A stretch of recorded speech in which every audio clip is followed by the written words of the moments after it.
गौतम बुद्ध अपने शिष्यों को उपदेश दे रहे थे। उनका जीवन प्रेम, करुणा और शांति का संदेश देने में व्यतीत हुआ था। एक दिन जब बुद्ध एक छोटे से गांव में उपदेश दे रहे थे, उन्होंने कहा, क्रोध ऐसी अग्नि है जिसमें क्रोध करने वाला स्वयं भी जलता है और दूसरों को भी जलाता है। बुद्ध की ये बातें सुनकर वहां उपस्थित लोग गहरे ध्यान में खो गए थे, लेकिन कुछ लोग ऐसे भी थे जिनका मन अशांत था। उनमें से एक व्यक्ति था जो बेहद गुस्सैल और चिड़चिड़ा था। उसने बुद्ध की बातें ध्यान से सुनी, लेकिन उसे यह बिल्कुल भी पसंद नहीं आया। वह अचानक खड़ा हो गया और कठोर शब्दों में बोलने लगा, तुम पाखंडी हो। तुम केवल बड़ी बड़ी बातें करते हो, जबकि कोई काम की नहीं। तुम सिर्फ लोगों को भ्रमित कर रहे हो। तुम्हारी ये बातें किसी काम की नहीं हैं। वह व्यक्ति बुद्ध को अपमानित करने लगा।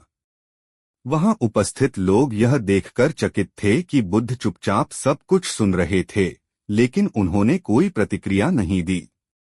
बुद्ध की शांति देखकर वह व्यक्ति और भी उत्तेजित हो गया। वह उनके पास गया और क्रोध में आकर उनके चेहरे पर थूक दिया, फिर बुरी तरह गुस्से में वहां से चला गया। वह व्यक्ति घर लौटते हुए गहरी अशांति में डूबा हुआ था।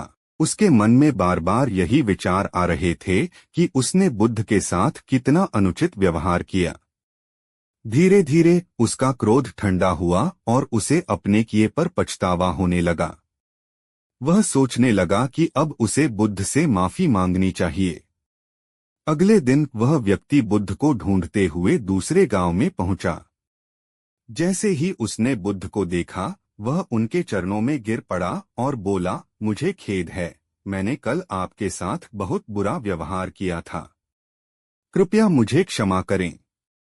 गौतम बुद्ध ने बड़े शांति से पूछा, तुम कौन हो और क्यों माफी मांग रहे हो?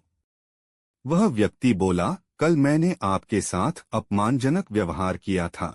अब मुझे समझ में आ गया है कि मैंने गलत किया। बुद्ध हंसते हुए बोले, बीता हुआ कल मैं वहीं छोड़ आया हूँ और तुम अभी भी उसी बीते हुए कल में फंसे हुए हो।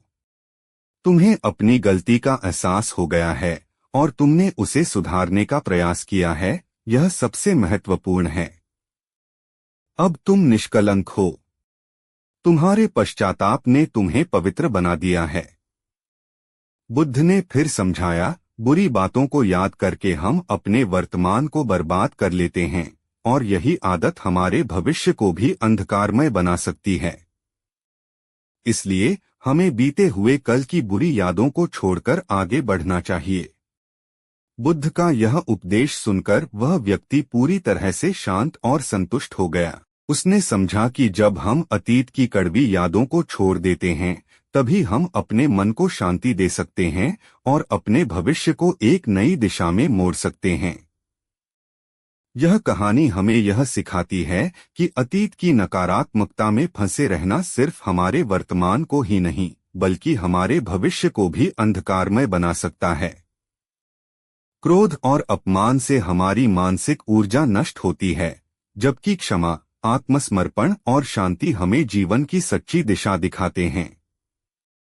हमें हमेशा बीते हुए कल को भूलकर वर्तमान में जीने और आगे बढ़ने की कोशिश करनी चाहिए।